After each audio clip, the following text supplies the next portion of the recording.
Hello, everybody. Thanks for hopping on board.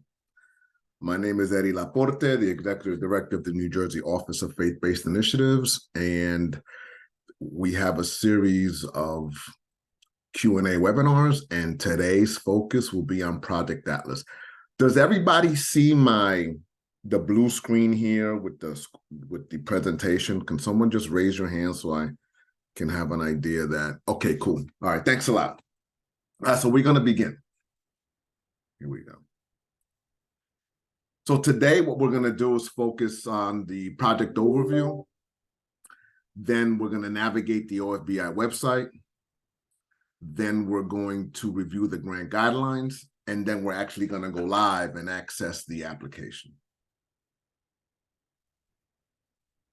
So Project Atlas is a capacity building grant designed to build the sustainability of faith and community-based organizations. And the purpose is to provide capacity building grants, technical assistance, customized coaching to strengthen the organization's ability to run its operations effectively and also implement the pilot project that's been identified by the community that it needs. So it gives you an opportunity to partner with a funder and figure out reporting, and then you'll get a coach. The main aspects of the Project Atlas overview is that you need to develop a leadership team. The leadership team is comprised of 3 to 5 individuals that believe in the mission of the organization, and that it allows the executive director or the leader of the organization to begin to practice how to delegate tasks so that you can position yourself to implement the pilot project, participate in the coaching, and figure out your leadership and develop and begin to look at the idea of developing other leaders within your organization. All leadership team members must attend mandatory training and technical assistance sessions, conferences, and workshops. So here's the deal, right? Don't just put together a bunch of people that have no idea they're on a leadership team, because we're going to find that out. Because one, they don't respond to their emails, they don't respond to their cell phones, they don't do anything, they're never in any meetings. So you need to identify folks, because here's the deal. When I email the leadership, when I email the organization, I'm emailing the entire leadership team, And if you email me one-on-one and it's a random question, I'm going to reply all to the leadership team. And if there's only one person replying, that tells me that, okay, yeah, they probably need Project Atlas because they don't have the capacity, but you can't operate this on as a lone wolf. All right. And you have to actively engage with the coach. And we'll talk about that later on. So we define capacity building as the organization's ability to identify and prioritize its development goals to fulfill its mission. That's part of Project Atlas. And then we look at sustainability as the impact that as the ongoing results and the impact that the ability of the organization to establish long-term stability and viability in the community. Listen, capacity building takes work. And the fact that you're applying for Project Atlas means that you need capacity building. And we're not going to release the money until we see you moving in a particular direction that says, hey, they got an active leadership team. Hey, they're engaging with their coach. Hey, they're participating with the pro bono partnership. Hey, they're beginning to look at and designing and figuring out what pilot project is needed in their community. Up until that point, you don't need any money because all you're doing is planning. When we see you moving in a particular direction, then we'll release the money. Up until then, this is not a grant where you're going to get the money up front and then we figure it out and then we got to chase you down because you're not participating here or participating there. No, there's some work to be done here because this is based on the long-term stability and viability of the organization in the community. All right. Project Atlas overview. You're going to get a grant. I just said you're not going to get it up front at $10,000 to implement a pilot project. right? So the pilot, whatever pilot project you write in your application may not be the pilot project you end up doing, because I'm going to ask a lot of questions. Well, how do you know this is needed? Did you do focus groups? Does this fall under the Human Services Advisory Commission needs assessments for your county? What? Oh, no. Then how do you know this is needed in your community? Did you do surveys? Did you do focus groups? Like, how do you know? The problem with a lot of Project Atlas grantees is they go in thinking they know what they're doing, and then they realize that they need a lot of help, and they don't, and that the pilot project that they had identified doesn't make any sense to the targeted population. The application is due February 23rd, 2024 at 4 p.m. So you got a lot of time between now and then to start figuring out who's on your leadership team, what your pilot project is going to be about. And you need, and you know what? And when you start thinking about your pilot project, you really need to figure out who's your target population. And they can't, listen, your pilot project needs to be something that is needed in the community. I mean, we get organizations that want to do like bullying, which is hard to fund. I mean, we'll fund it, but when you think about your pilot project, you need to think about is it fundable? Not every idea or service that you want to provide in the community is fundable. And so that's going to be my question to you is, who outside of us is going to fund this? And what is the impact that you're going to have on the lives of individuals that participate in this program? So it isn't just about, oh, you know what, let's I don't know, do care packages and feed the homeless and give to the homeless. Okay, I think that's a commendable project. But who's going to fund it other than us? And so you do a project for a year, right? You get great results, and then no one funds that type of program service. So you got to really think about that. Ineligible applicants, houses of worship. We don't fund mosques, we don't fund temples, we don't fund churches, we don't fund synagogues. We never have. As long as I've been in here, it's a decision that's been taken by the state. You have to have, if you're a house of worship, you can do one or two things. The application isn't due until February 23rd. The award letters aren't going to go out to about July of 2024. You have 90 days after the date of the award letter to upload all your required documents. So that gives you almost 10 months. So if you're a house of worship and you don't have a secular 501c3, you can begin that process now. So when you get awarded and your 501c3 determination letter is provided to you, you're in a good position. If you're not down with that and you don't want to create a secular nonprofit separate and apart from your house of worship, then you need to partner with a nonprofit organization in your local community that would be willing to apply as a lead agency for you. Organizations whose overall agency budget exceeds $100,000 are ineligible to apply. So if your agency-wide budget, not your program budget, but your agency-wide budget is between $0 and $100,000, then you can apply for this grant. If it's over $100,000, then you can't apply. You must be a 501c3 secular nonprofit, right? Agency budget not to exceed $100,000. Applicant must be registered with the New Jersey Division of Community Affairs and have a valid charity registration number. Here's the rub on that.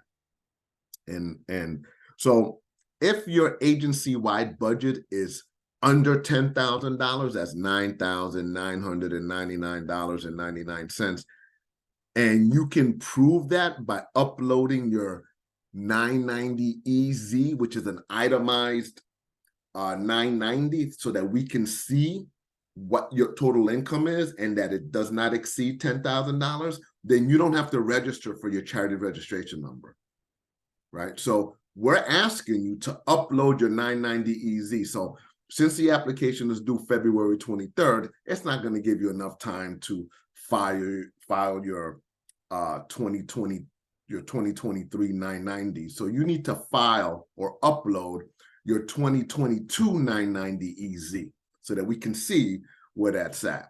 not the card that a lot of accountants that says that your agency overall budget was under 50,000. That we don't need that. We need your 990 EZ. All right. Applicants must be registered with the New Jersey Department of Treasury, Division of Revenue, and you must have a valid business revenue number, and you must have you must upload your certificate of incorporation. And I think the next slide, let me see. Nope. And you must have a certificate of standing.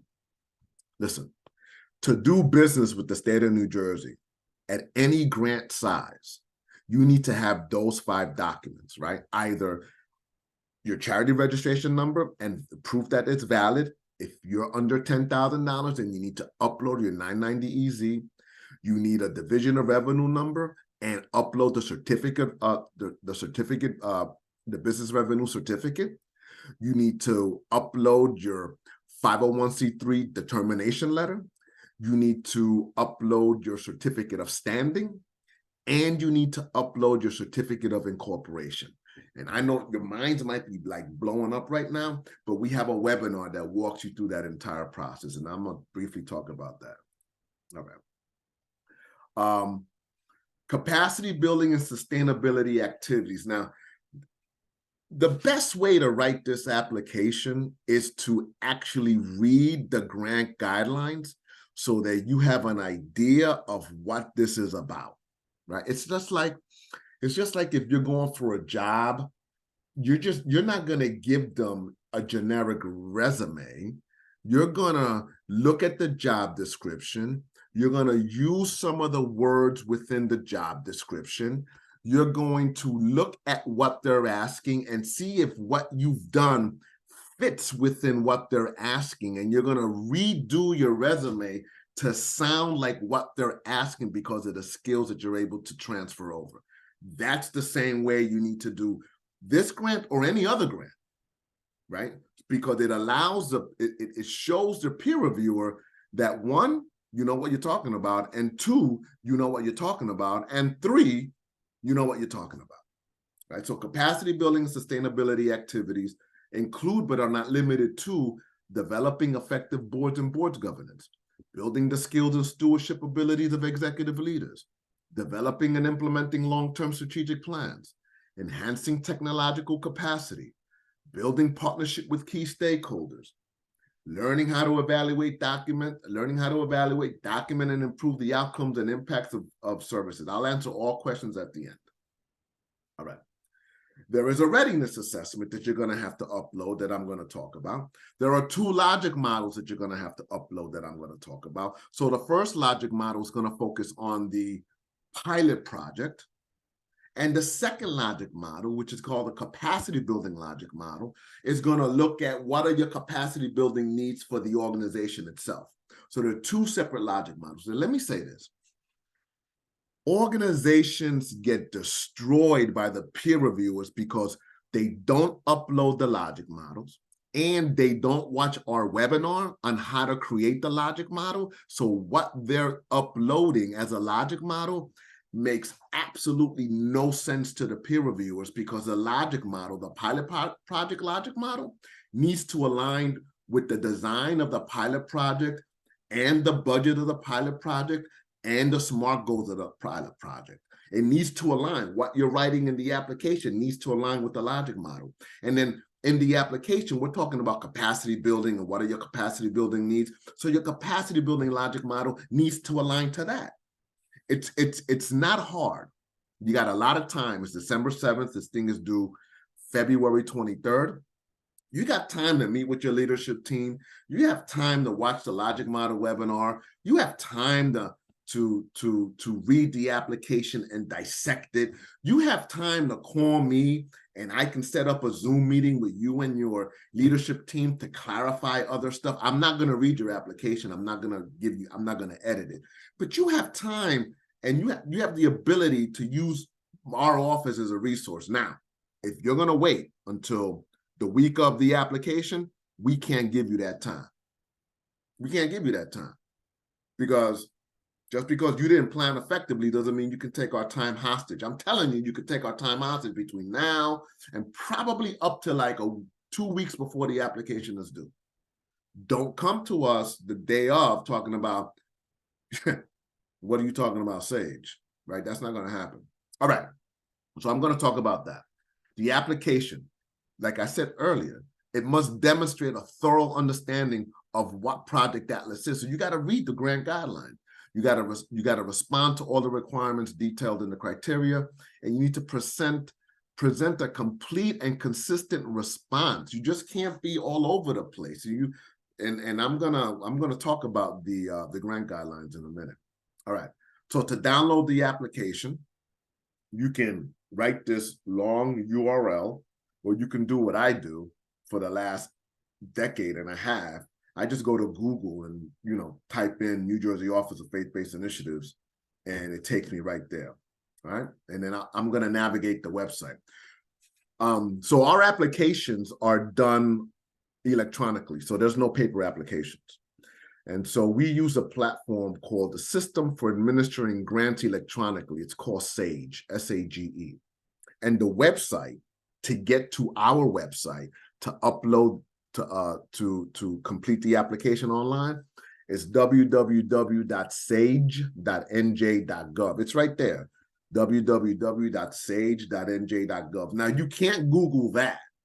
So let me repeat that again, www.sage.nj.gov. All right, the browsers. The only 3 browsers you can use are Microsoft Edge, Safari. I got to fix that. It needs an I after the R. Safari and Firefox. Do not use Google Chrome.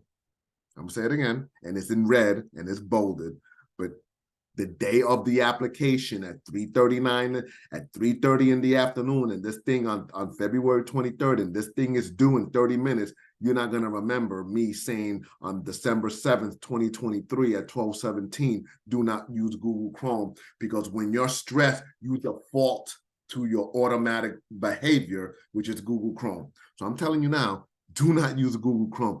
Google Chrome and Sage are not compatible. So it's going to look like you're inputting information. It's going to look like you submitted it, but we're not getting an application, because what we're going to get is application in process. And then when you open it, you're going to see everything you inputted, but when we open it is a blank applications. So do not use Google Chrome. All right. Remember to always hit the save button in Sage.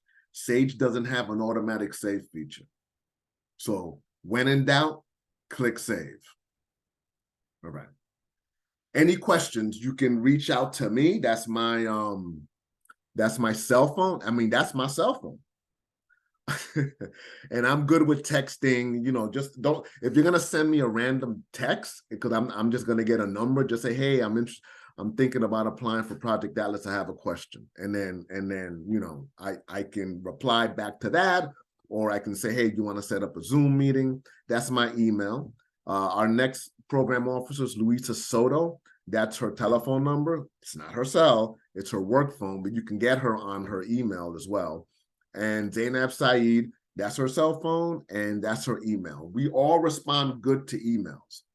Not on February 23rd, 2024, though, because there's going to be a lot of panic that day. All right, let's go live. We're gonna make sure that you have to download the grant guidelines and follow along. If not, I will let you know what's going on. So now we're gonna go live. We're gonna go live. Let me see how we're gonna go live. All right. So the first thing we want to do is you want to Google the New Jersey Office of Faith-Based Initiatives, and it's going to take you to our homepage, which is right here, right? On the top, you have, for right now, you can navigate this on your own, but for right now, we're looking at 2 buttons, grant opportunities and webinars.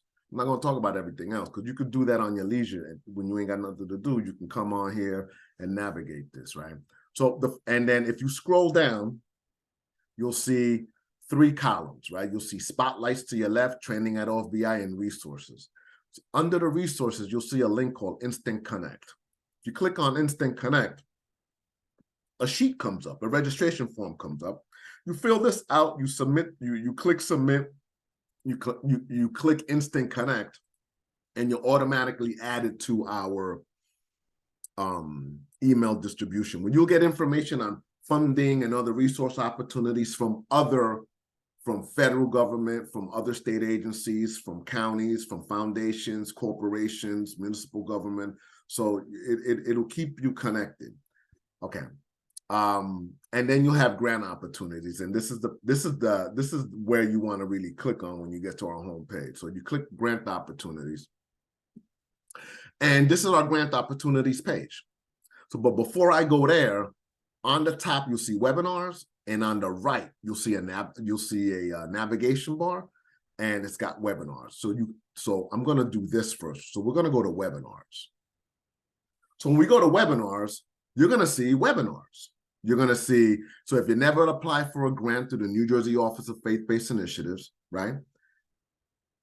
It doesn't matter if you applied through SAGE, through other state agencies. If you've never applied to our SAGE system, you need to first register in SAGE.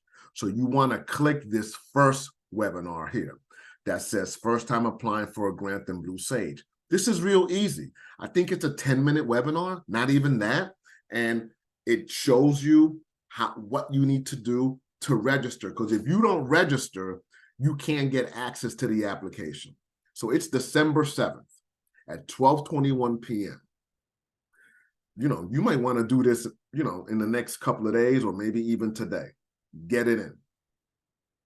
It takes about 5 business days to get authorized access to SAGE. And we only have one person that authorizes access. And that person is allowed to go on vacation. That person is allowed to get sick. That person is allowed to take a personal day. That person is not thinking about you are registering on SAGE, right? Especially the week of the application due date. I can't guarantee you that if you wait the week of February 23rd, that you're going to be able to get access to this. So the quickest thing for you to do is register as soon as possible. That's real easy. The second webinar you want to watch is Step 1 Organizational Information. This one talks about all those 5 documents that I mentioned before and how to navigate the various state agencies to download those documents. Now, this is really important for you to understand and to get. Some of these documents you may not be in the system for. And I don't want you to spend a lot of time trying to figure out how to get those documents. So what you can do is anywhere that you're asked to put a number, you could put a placeholder of zeros.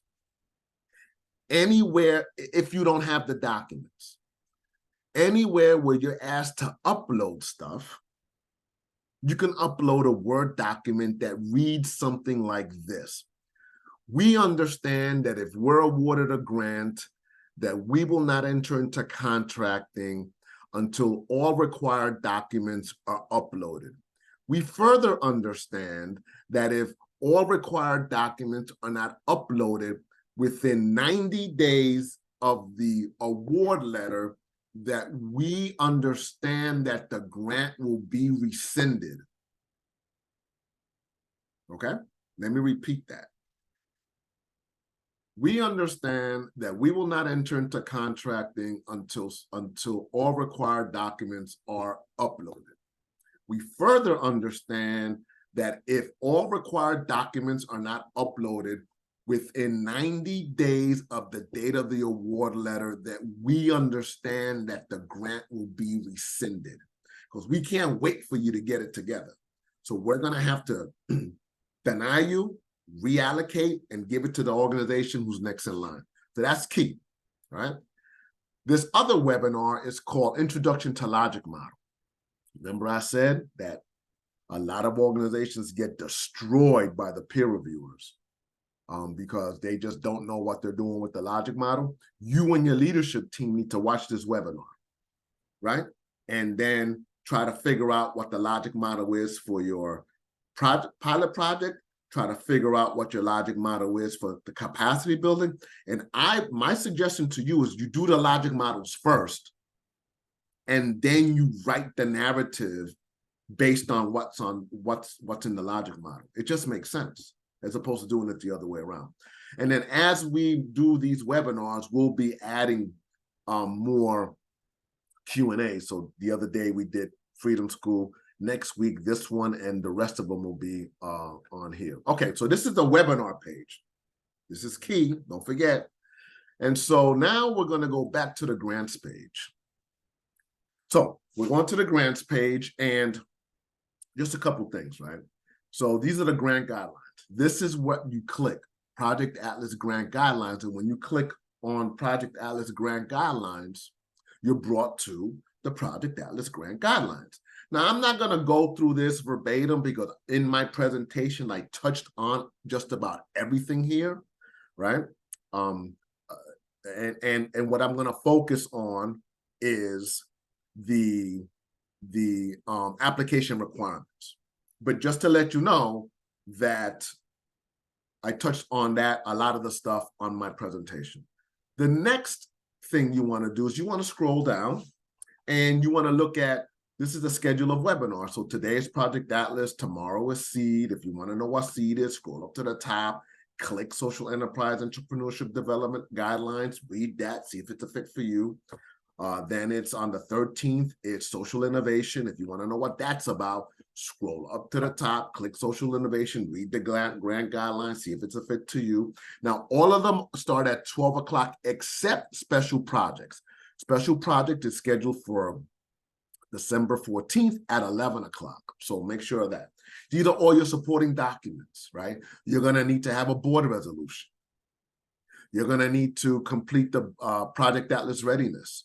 You're gonna have to complete the logic model, and you're gonna have to complete the capacity building logic model.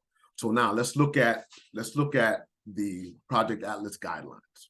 And before we go any further, I'm gonna scroll all the way down to the bottom and see this thing in red is bolded. Once grantees receive their award letters, grantees have 90 days from the date of the letter to upload all required documents in Sage. If required documents are not uploaded within 90 days of receiving their award letter, funding will be rescinded. So I said it, it says it, you hear it loud and clear. You've got between now and probably July, August, September, October 30th to get all your paperwork together, right? And you might want to go ahead and do that exercise of getting your documents together, because if you're going to apply to other state agencies, you need those 5 documents anyway. All right. And so you got the project summary. Briefly state the mission, the history of the organization, briefly state the number of years, the number of people served, and the type of services provided. So we're going to ask you some stuff in the project summary, right? Clearly explain your understanding of Project Atlas grant. The description must indicate the readiness to participate and commitment to strengthen your organization's sustainability and capacity to provide quality targeted services. What in the world does that mean? Well, if you scroll up to the top and you read all of this helps you answer that bullet right there. Then the next section that you're going to have to do online is organizational capacity. These 2 sections focus on your capacity issue, right? Provide a brief overview of the organization's capacity needs. Well, how do we know our capacity needs? Well, there's a readiness assessment that you're going to have to do, which I'm going to explain. Describe the leadership makeup of the organization. Do you have a board of directors? If not, if you do them, who are they? What are their skills? What skills do they bring to the organization? How long have they served? How many times does the board meet? If you don't have a board of directors, maybe you have an advisory board. You need some governance structure, right? And this is why you're applying for Project Atlas. How long has the executive director been leading the organization? And this is key, because Project Atlas is not only about the current leadership, but the role of the current leadership to begin to develop and groom leadership within the organization. Because if you can't delegate to people that can get the job done, then you got a problem, meaning as the leader of the organization. And then you've got to you gotta coach them up. Listen, I used to coach youth sports, and I had a mentor, and he said to me, you know what, Eddie? It's easy to coach the good kids. You just line them up, give them the play, and they get it. The mark of a great coach and the mark of a great leader is the ability of the coach and the leader to make sure that the person who is not skilled up is more skilled up by the middle of the season, and that same person is even better by the end of the season than they were in the middle of the season. The same concept applies to leadership in a nonprofit. Skill up your staff, practice them, give them, delegate, allow them to make mistakes, because that's how the only way people learn. Your readiness assessment. Convene your Project Atlas team, work together, assess your FBCO's readiness to participate by answering all the questions. And I'm going to touch on that, right? Statement of need. After reviewing the results of your readiness assessment developed by your team, briefly summarize your organization's need to strengthen long-term sustainability and capacity building to serve the community. List the members of your proposed Project Atlas leadership team, include their names and their titles and what is it that they bring to the table. Indicate which surveys, needs assessments were used to inform the organization that the program, the pilot program it is applying for, is needed in the community. Did you utilize the Human Services Advisory Council's needs assessment? Every county has a Human Services Advisory Council needs assessment. And so what you want to do here is say, you know what, let's look at this Human Services Advisory Council needs assessment for, I don't know, I'm just going to say Cumberland County. And we want to do a program that targets, I don't know, walking dogs for seniors that can't take their dogs out for walks. Does the Advisory Council needs assessment indicate that that's a need? If it doesn't indicate that that's a need, maybe that's not a good idea for you to use as a pilot project, because who's going to fund it after us? And then if you're still staunch about it and this is something you want to do, then what have you done to assure that the community is telling you that that's what they want? Did you do focus groups? Did you do surveys? Did you do anything? Or are you just going to go with that idea because it's the only thing you came up with, right? And then we're going to have a conversation if you get awarded about, we may have to pivot on that one. All right, statement of collaboration. Identify 3 collaborating partners, and how will the partnership support the organization's ability to implement the project designed to solve the identified social issue, right? So if you're doing, I don't know, pick a social issue, right? And then we know, and that $10,000 isn't going to allow you to do the entire wholeness of the program. And if part of your approach is to provide mental health services, substance abuse, food security, whatever that is, then you need to identify those partners that can provide those ancillary services, and then you focus on the one thing that you want to do for this pilot project. And then those support letters speak to how they're going to support you moving forward, right? All right, project design. Describe the training and technical assistance that the organization has identified to benefit from the Project Atlas program. Provide detailed description of the pilot project. The reader should have a full understanding of the step-by-step account of what a client will go through in order to maximize program benefit. I'm just simply asking you on paper, what in the world is this project pilot about? What is the goals? What is it you're trying to do? Why are you identifying this particular social issue over another social issue? And why do you want to do it the way you say you want to do it? Then the target population is kind of self-explanatory. Who are they? Where do they live? What are their ages? What is their income level, educational status, single individuals, low income, all of that. You might want to do a little bit of research and use some census data so that the peer reviewer knows that, you did a little bit of research and you're just not saying this off the top of your dome. All right. Here's the other thing, right? Capacity building and project goals.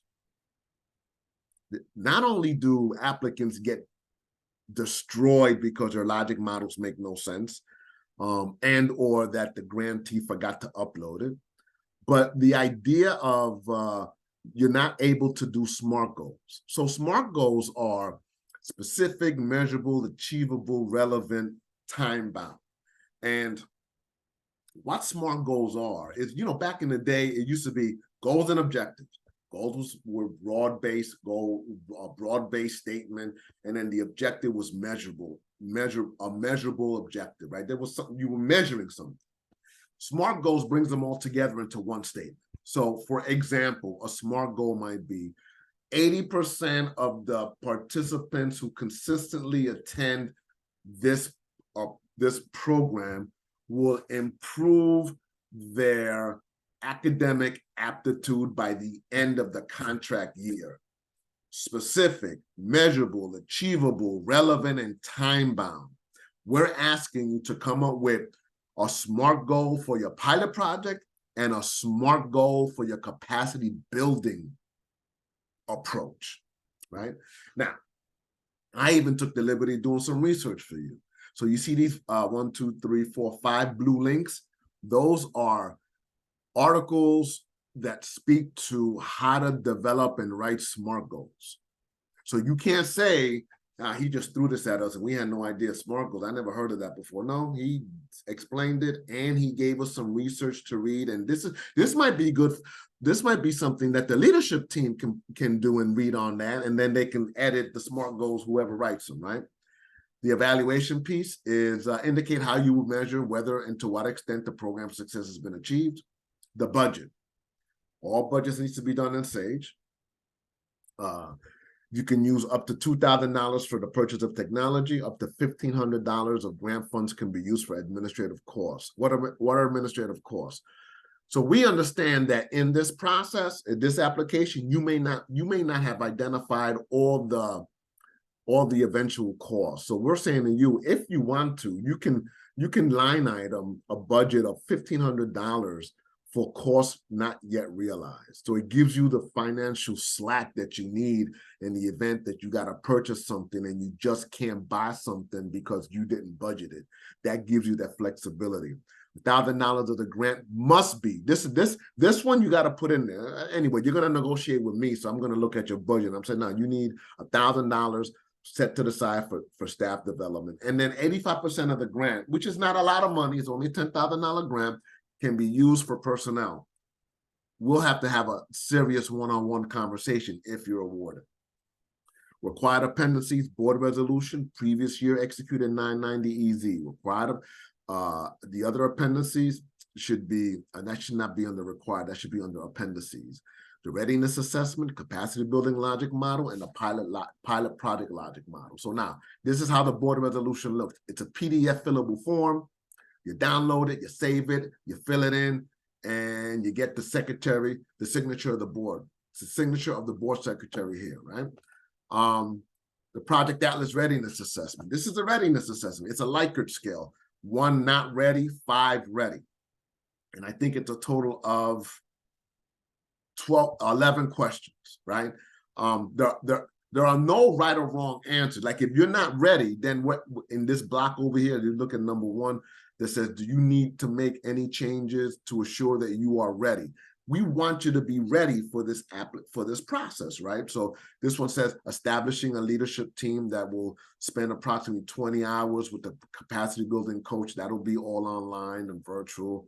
Or show that members of the leadership team attend all required meetings. Are you ready? No. Are you ready? Yes. 5.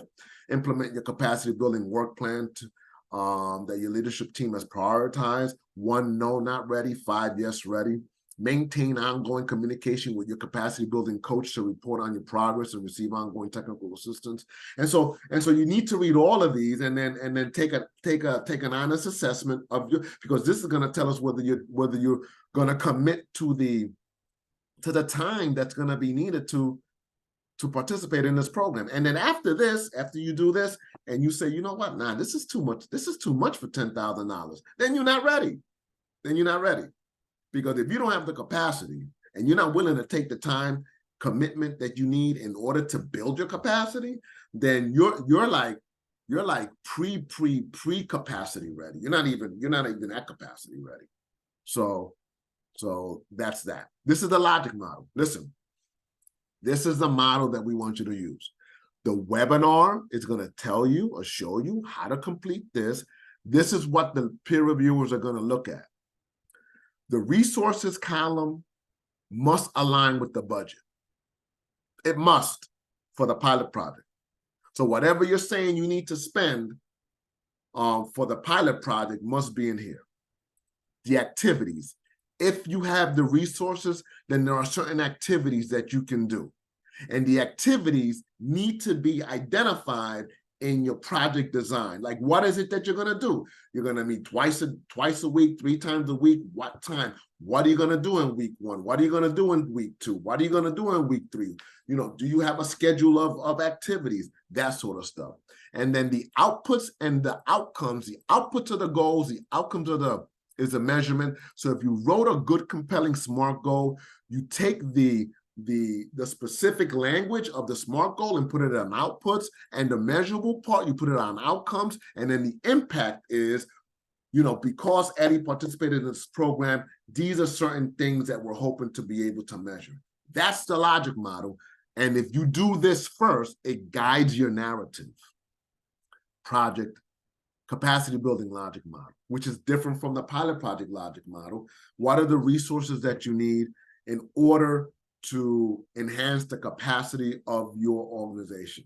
You need to go back to the application and see all the stuff that is outlined in there in terms of capacity building and see if any of those fit you. And because you're able to do those certain things, let's say it's board recruitment, strategic planning, everybody has fund development because it's money, right? But you're not even ready for that. So let's say it's board retention, volunteer recruitment, strategic planning. So those are 3 resources. And the activities are, if you have board retention, volunteer management plan, and the strategic plan, how are those 3 things going to help the organization? And then what are the outputs and the outcomes? We're already asking you to write capacity building goals, SMART goals. So you pull that information, do the outputs and do the outcomes. And if you're able to do all these activities and you're able to comply with your outputs and the outcomes, then what's the impact of all of that to the organization? That's capacity. That's capacity. And we know many of you may not have an idea what we're talking about, but do the best you can. All right. So now we're going to go and access the application. All right. So, you know, the website is www.sage.nj.gov. You've registered for Sage. You got your username and password. Let's say you forgot your username. And, we already know you can't use Google Chrome.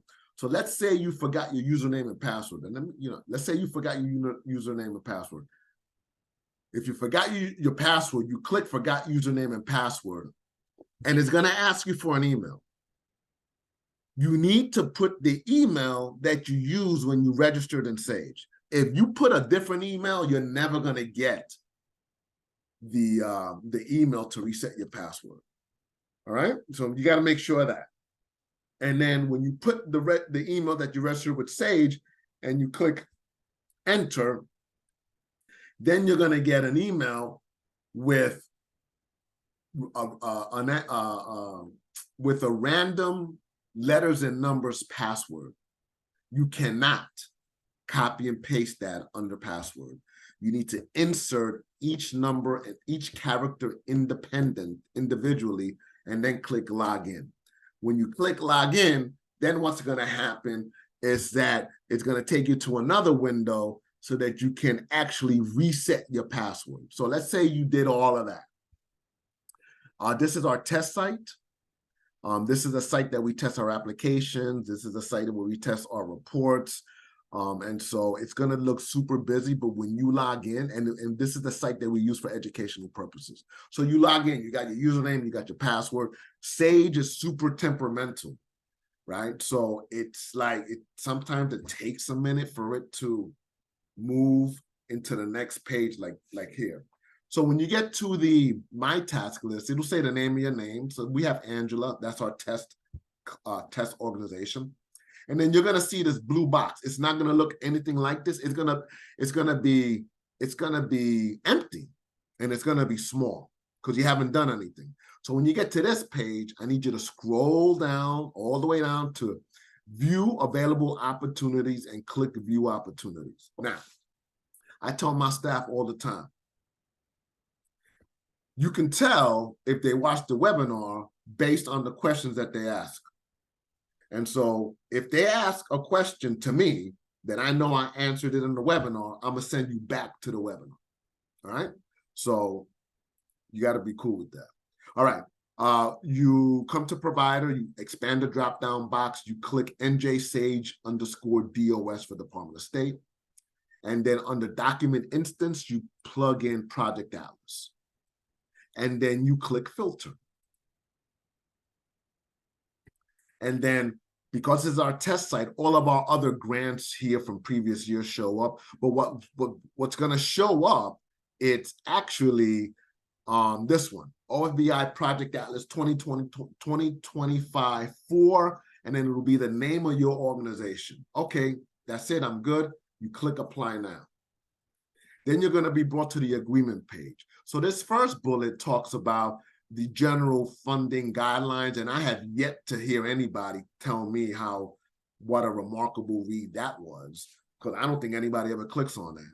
And then the second bullet is application guidelines. If you click that, it's going to take you to here.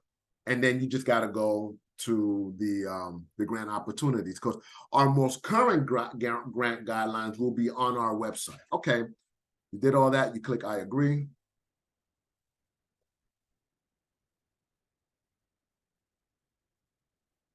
See how it takes a minute? Okay, now you're on the document snapshot page, right? I'm only gonna focus on what you need to do to access the application, write the application, and submit the application. On other webinars, if you get awarded, there'll be other webinars that explain everything else, right? So the first thing you want to do is hover over forms menu. You don't have to click it, just hover over it. Move the cursor to profile information. You click profile information.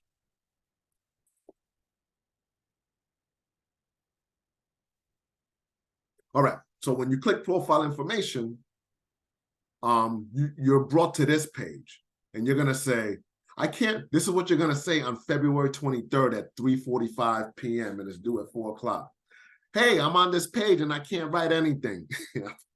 And it's really gonna be too late for me to say, go back to watch the webinar.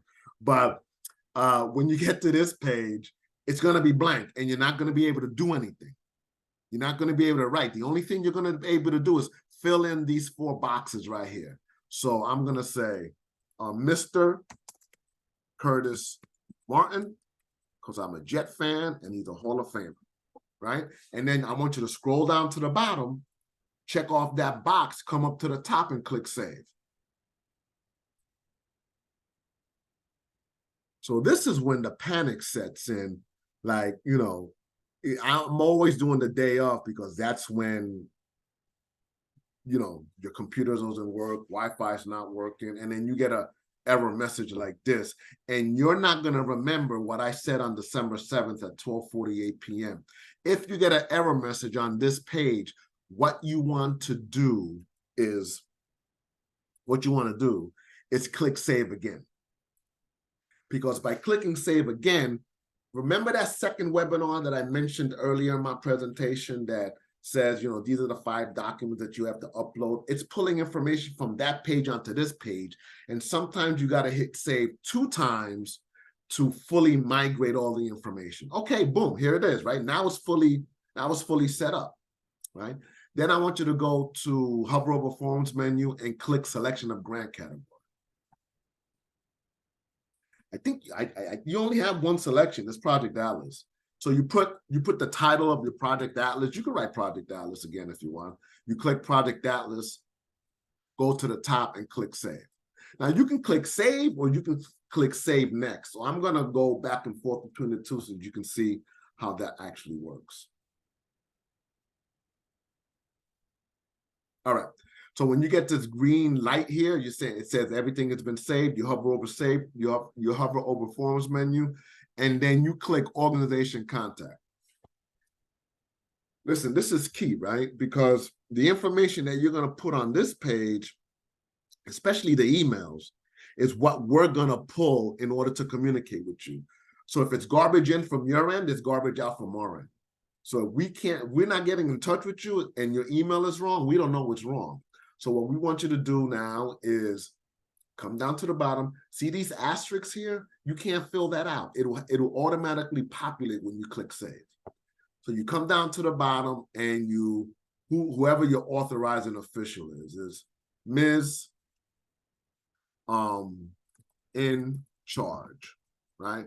And the name of the organization is Get It Done, CDC, Get It Done, CDC. The address is 123 Make It Happen Way, right? And the city is, I don't know, pick a city, right? I'm gonna say New Brunswick because that's where I live. New Brunswick, WICK. The state is New Jersey, 08901. The phone number is 000000000. Yeah, I don't need a fact. Anything with an asterisk, with a red asterisk, you got to fill out. Email, it's get it done at gmail.com. Get it done, yeah. Website, if you have one. The project director,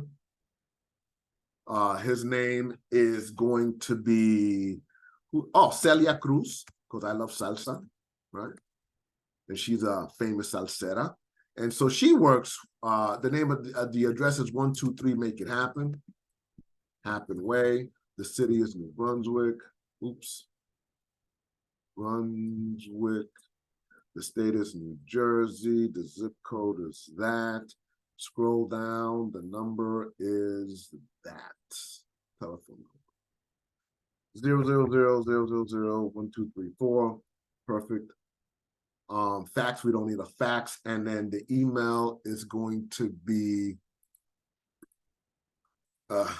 get it done at gmail.com. The officer is going to be Mrs. Mo Money, right? That's the fiscal financial officer. The telephone number is the same, 123-123-1234. I don't need a fax. The email is gid@gmail.com. And your agency budget is, I'm going to say, it's under $100,000. So I'm going to say 20,000. All right. Fill this out, come up to the top, click save. I'm going to answer all questions at the end.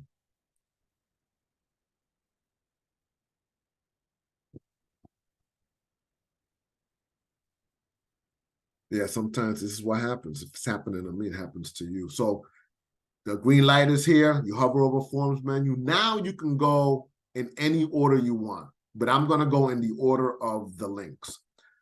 So I'm going to go to Project Summary. And this is why it's important that you read the grant guidelines, because when you get to this page, there's absolutely nothing here that tells you what goes in this box.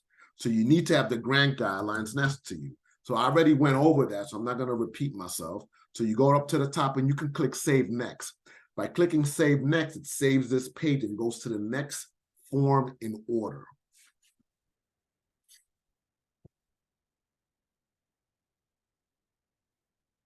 All right, and so it takes you to the organizational capacity.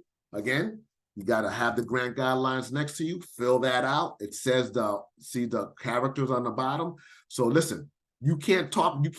You got to know what you're talking about. You can't be, hemming and hawing and adding a lot of uhs, buts, and hmms in here, because you only got 4,000 characters, and the peer reviewers are going to rate the application based on the merit of the application. They're not going to have the time to try to read between the lines. So you come up to the top, you click Save.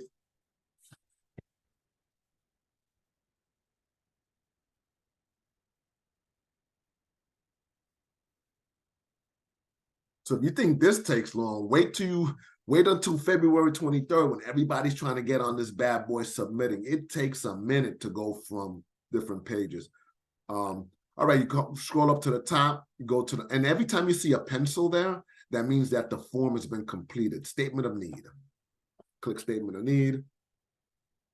Again, you got to have the grant guidelines next to you to find out what it's asking you to complete in here. You fill it out. You go up to the top and you click Save Next.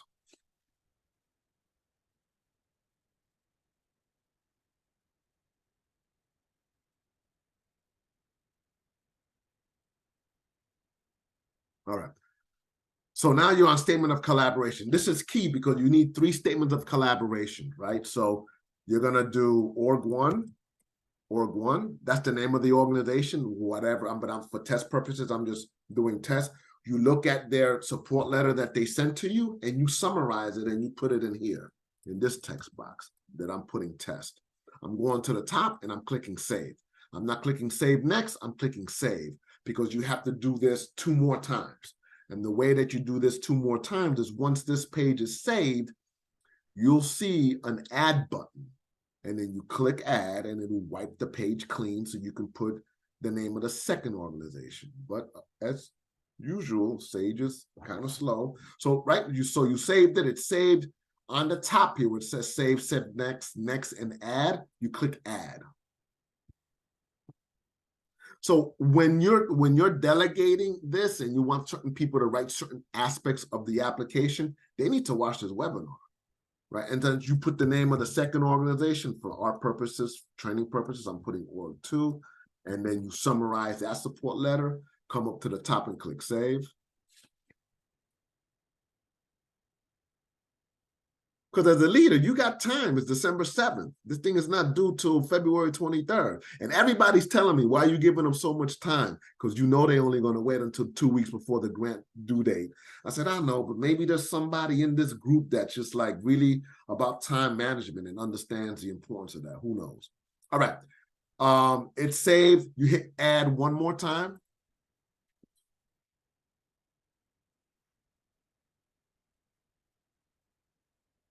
You come on to the bottom, you do org3, the name of the third organization. You summarize how they're going to support you.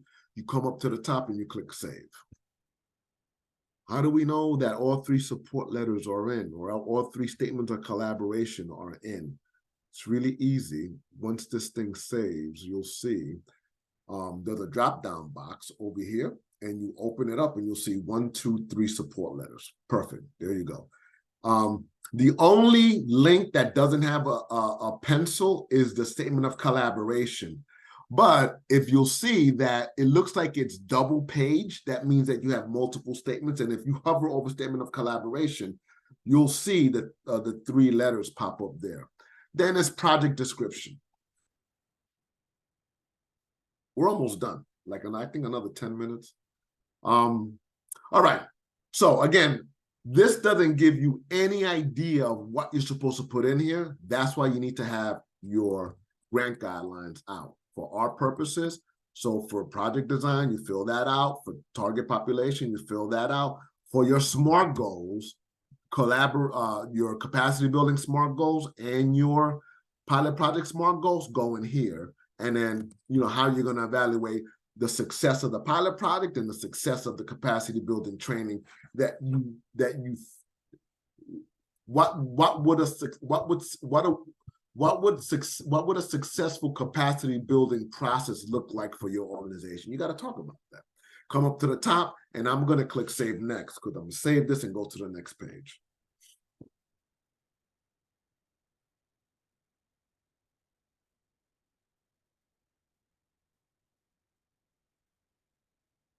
All right. And so now it takes us to personnel, the money, right? Remember, it's a $10,000 grant. Like, you really can't do a lot in terms of personnel, but let's say you need to hire an assistant, right? Now, here's the deal, right? Yeah, let's say you need to hire an assistant, executive assistant. I don't know. Let's say you're so busy that you need somebody to handle your calendar, let's say, executive assistant. And you want to hire Sister Betty, right? She's been with you forever. She believes in you when nobody does, all that stuff. Let's say her annual salary, she's retired, but let's say her annual salary is like $10,000. Who knows? And let's say she works about, 20 hours a week for you. And let's say she's going to work, let's say 3 hours a week on this project. And let's say you're going to break her off like $5,000. Let's just say. Because the numbers are so small, there's absolutely no need for fringe breakdown. But if you're going to do I mean, it's $10,000, so you can't have multiple people on here, right? So let's just focus on this. Go up to the top, click save.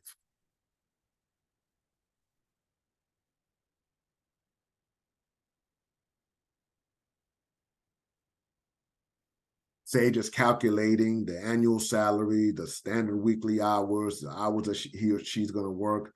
And it says, oh, all right, so Sister Betty is going to do this 3 hours a week. She makes $10,000 a year. You're going to charge her $5,000 off the grant.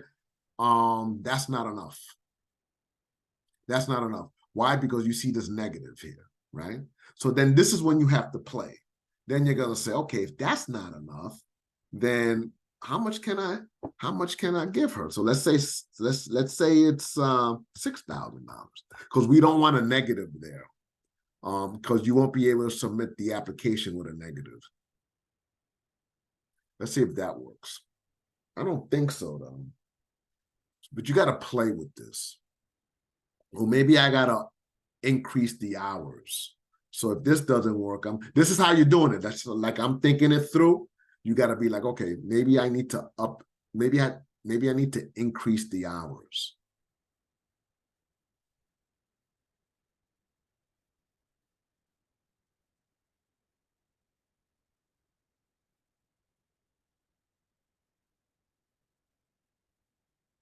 Come on.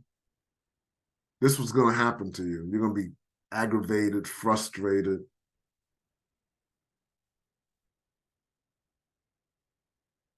Oh, good. All right. So, oh, you know what? It's too much money. So I'm going to say $2,000. I'm going to say $1,000. All right. So this should do it. This should do it. So you're gonna give Sister Betty $1,000 to work 3 hours a week, for the year, I guess. Or the easiest thing to do is pay Sister Betty a stipend under consulting contracts. There you go.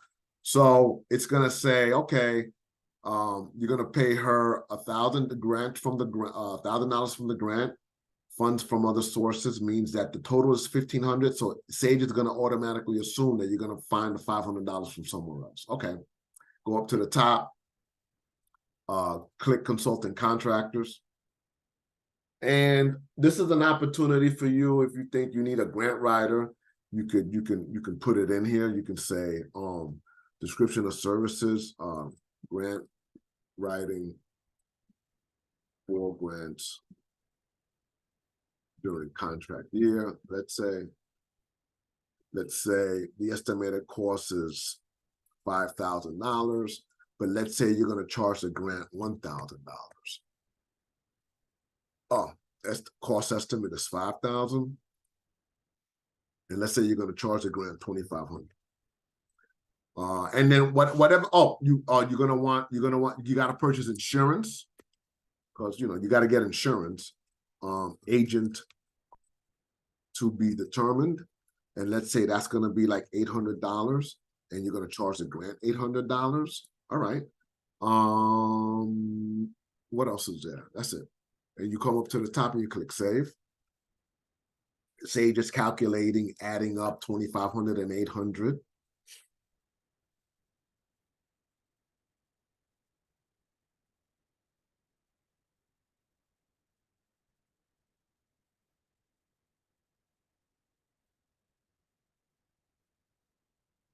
Okay, great. Your information is saved. The following, you must answer whether or not. Oh, so yeah, good.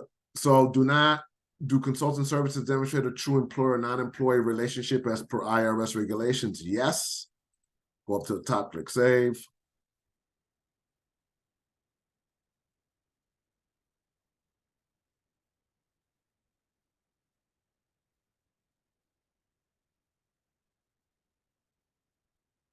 All right, so that's been saved, and then you hover over Forms menu, and then you go to other course categories. So because you're gonna be assigned a coach, you don't have to necessarily pay anybody to do board development. We're gonna get that done for you, So maybe you need some money for, I don't know, equipment. Let's say you want to buy a couple of laptops, 2 laptops at $800 each. The cost estimate is $1,600, and you're going to charge the grant $1,600. And then let's say, I don't know, let's say you're working with youth and you want to provide meals, and then you want to do afternoon dinner and after school snacks. Let's say after school snacks. SCH snacks. And let's say let's say you're gonna put 2,000, because you got, these kids, that might be the only time they eat dinners on a regular basis, right? All right, so then let's do the other one. Let's say you want to get some office supply. Now this has to focus on the pilot project. Let's say you need some consumable supplies, which are office supplies, whatever that may be, right? So let's say it's $500, and you're going to charge a grant $500. And let's say the other thing is you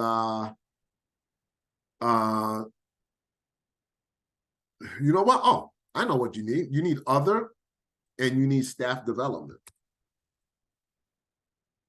right? Or training. And I said you got to put $1,000. One, two, right? Right. And then let's say the other one is admin costs. Cost not yet realized. And then you come over here and you say, you know what? He said I could put $1,500 here. So since I haven't figured out how I'm gonna spend this money, go up to the top and you click save. And now Sage is calculating and adding and making sure everything is kind of making sense.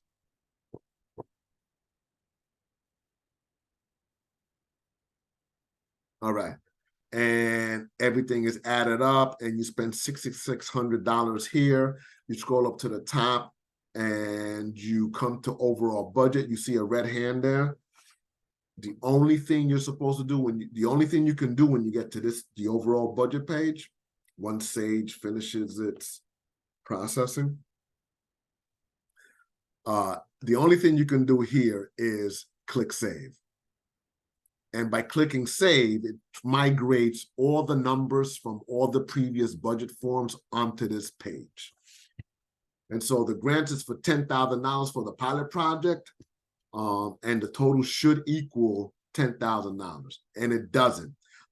I'm over by 900. So what you would do is you'd have to go back to the consultant line, to the either the consultant line items or the other cost categories, and try to shave off $900 from somewhere. So let's say this equals out to $10,000. The last two things you got to do is hover over Forms menu and click Required Appendices. Under Required Appendices, you'll see 2 mandatory uploads, I think.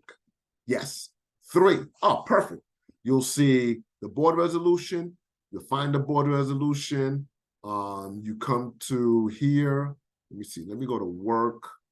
Let me go to demo. Is it? Let me see. Demo. You click on the file. You upload it. For readiness assessment, you go find it, click it, upload it. For previous year executed 990 easy, which for you guys would be your 2022 990 easy. You click it, you find it, and you add it. Then you come up to the top and you click save. We're almost done. I got one more page to do. So I did those 3. So that leaves me with the logic models and the 3 letters of support. The 2 logic models and the 3 letters of support. So everything has been saved. You hover over Forms menu. You come down, scroll down to Appendices.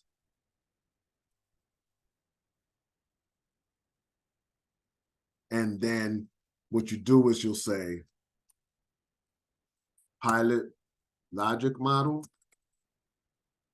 You find it, you click choose file, you find it, you click it, and you add it. Then it's capacity logic model. You feel what I'm doing here, right? Model. You choose a file, you click that, you find it, and then you add it. And then you do letter 1, support letter 1. You want to say support letter. You find it, you click it, then you want to say support letter 2 or letter 2. And then you click it and you find it and you add it. And then the last one is letter 3. You click it, you find it, and you add it. All right. When you're done with that, you come up to the top and you click save.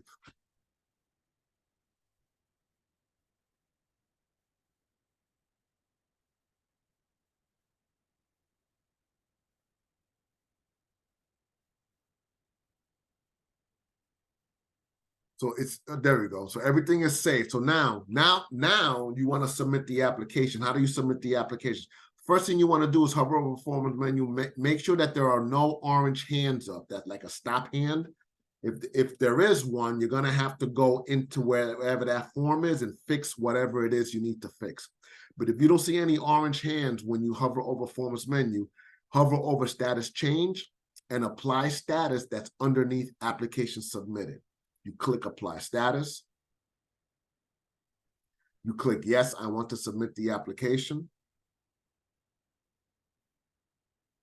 And when you submit the application, you don't receive notifications from Sage. Like it's not going to send you an email saying, hey, congratulations, your application has been submitted. Here's where you find it.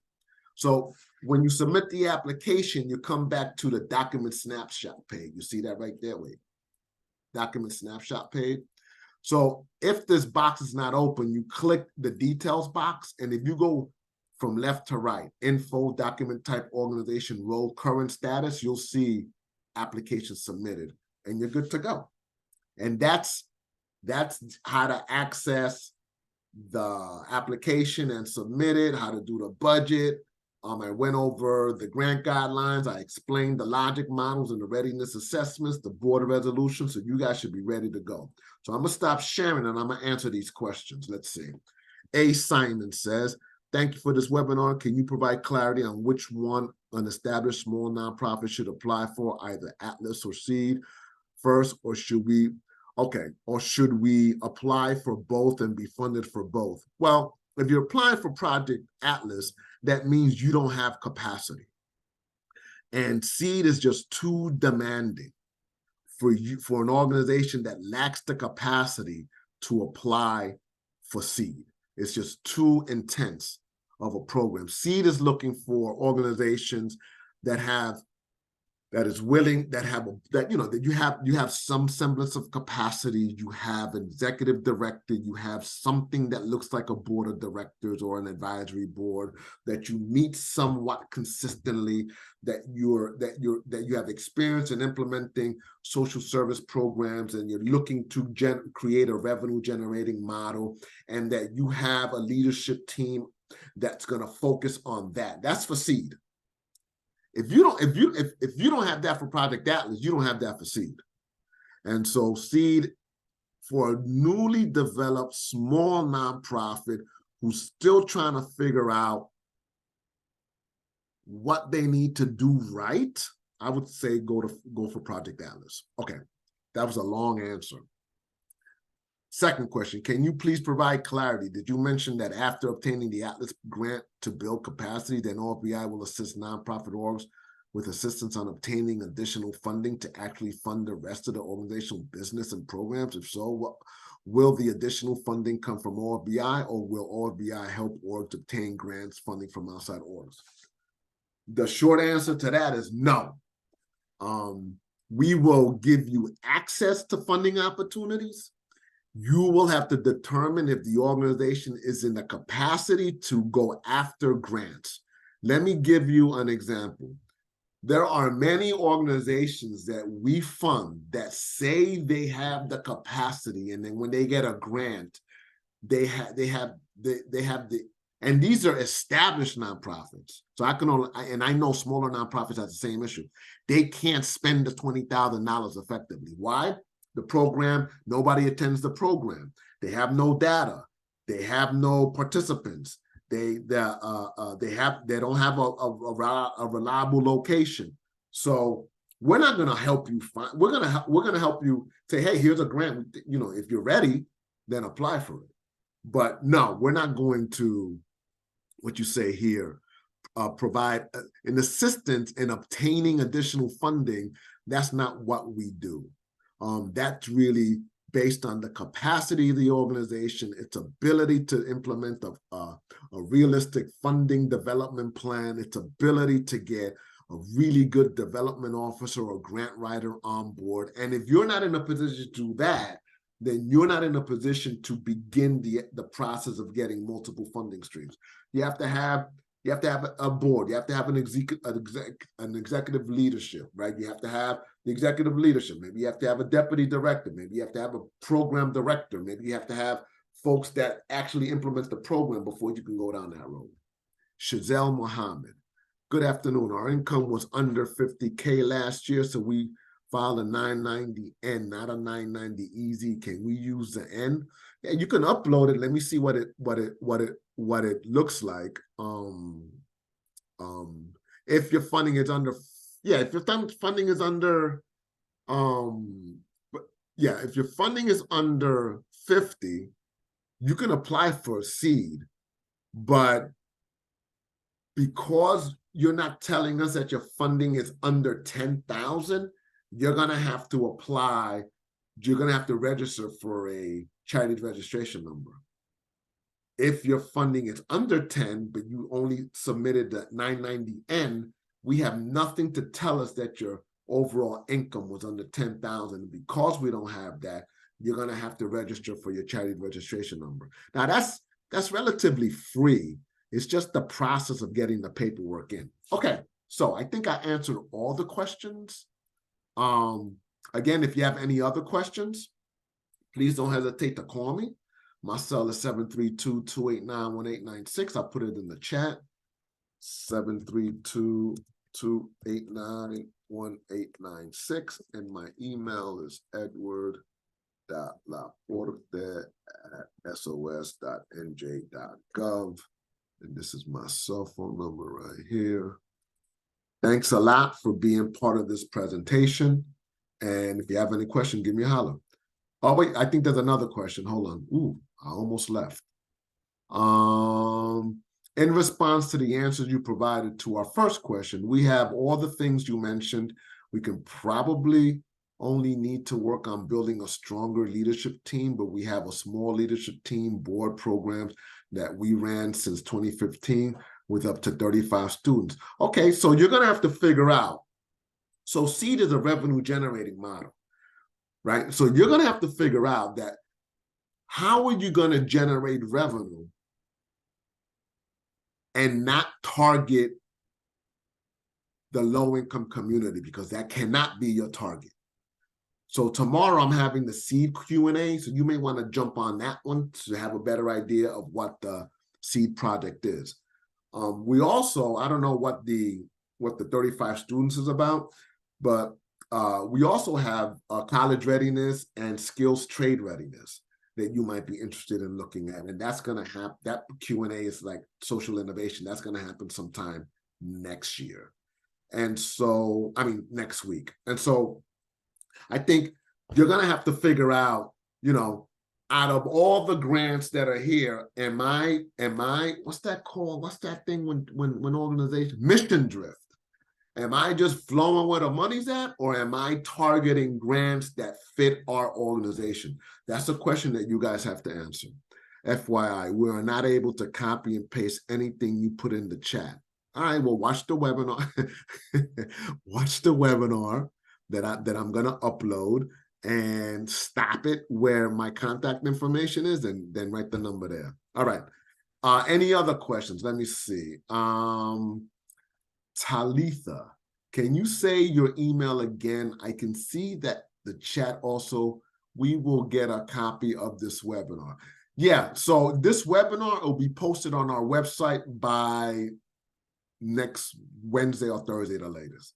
So you still have time, but my email is Edward, EDWARD, .laporte, LAP as in Peter, ORTE, at sos.nj.gov. In fact, let me see if I could do something here. Let me see if I can get right to it. Let's see.